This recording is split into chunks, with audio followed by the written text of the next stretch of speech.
Hi there, and welcome to Dreamy News with Clivia. I'm your host, Clivia, and I had this idea whilst planning to start a cult and make you all worship my cat. Running a cult seemed like way too much effort though, and so I thought I'd do a public service instead by helping you nod off to dreamland. I aim to read to you the most popular sports news articles of the day, or maybe from a year ago, who cares? In the voice they're meant to be read in, a voice to send you to sleep. If I run out of exciting sports news, I may branch out into financial or real estate news articles to turn into dreamy news. A disclaimer: I have no expertise whatsoever in sports or in sleep sciences, nor finances or real estate, and cannot guarantee that you will learn about any of these topics or go to sleep. I do recommend, however, that you sit down or even lie down before listening to each episode, so that if you do fall asleep, you won't hurt yourself. Maybe even take a breath or two, just to relax the body. So, if you're ready, here we go. Today's story is called Japanese Union Clams Up Over Jones Interview, as Skelton says news wasn't a distraction. It's from the Sydney Morning Herald of the 26th of September 2023 and written by Tom Decent. Lyon. The Japan Rugby Football Union has refused to confirm whether Eddie Jones took part in a Zoom interview with officials just days before the Wallabies World Cup campaign.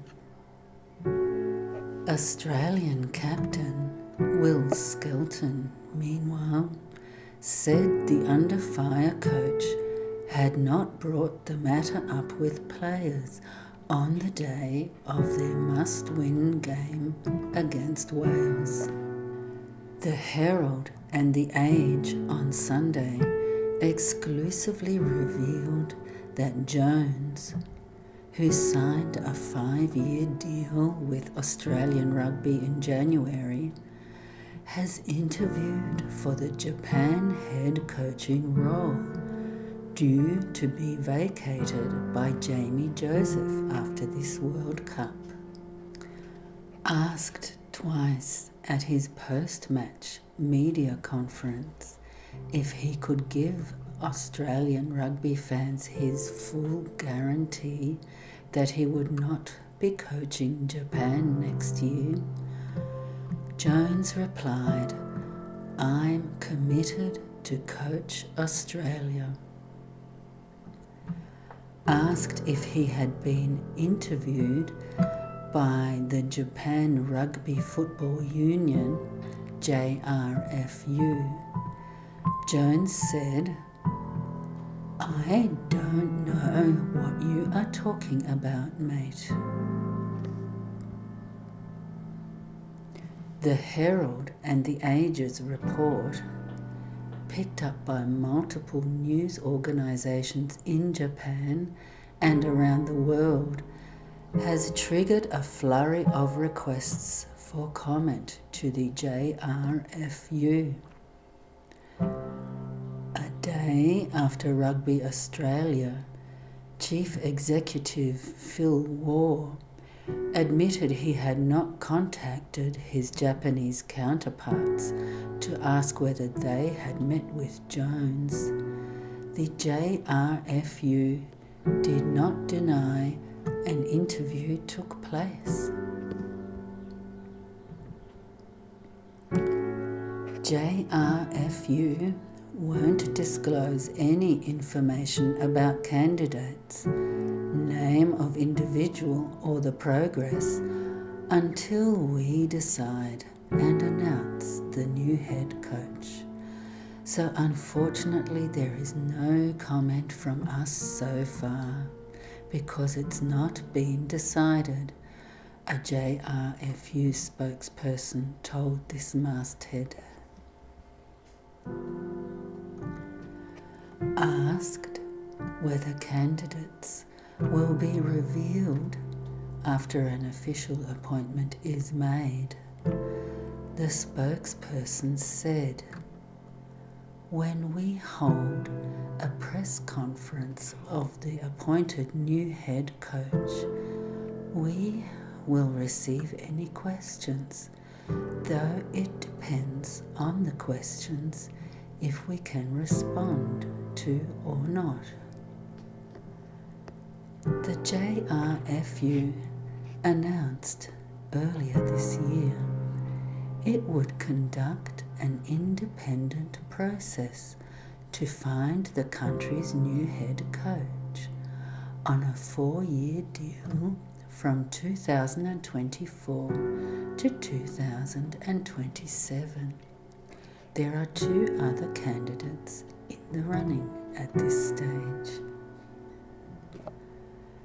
Jones, who has told War the report had no substance to it, threatened to walk out of his post-match press conference on Sunday evening when asked about his commitment to Australian rugby.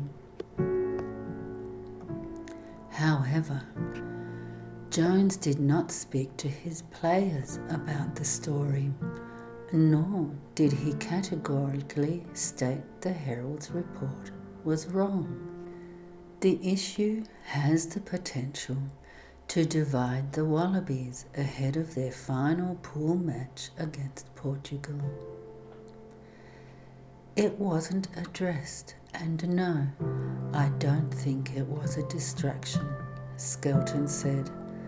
That's something that has been knocked on the head there. Asked whether he spoke to Jones personally to verify that he had not interviewed with Japan, Skelton replied, "Nah, I don't have to. I've heard the press conference last night and I trust him in what he says. He's a man of his word and he has the full support of the group." Skelton was then asked how the playing group would react if Jones did go to Japan next year. "Whatever happens after that, that's out of our control," Skelton said. "I don't think it would affect us too much at the moment moving forward. We're hurting from this match against Wales and we want to put out a real performance against Portugal and finish on a high." That's it for today, lovely people. I hope you're all asleep. And even if you're not asleep, I hope you enjoyed this little break. Happy dreams, everyone. And thank you for listening to episode 1 of Dreamy News with Clivia.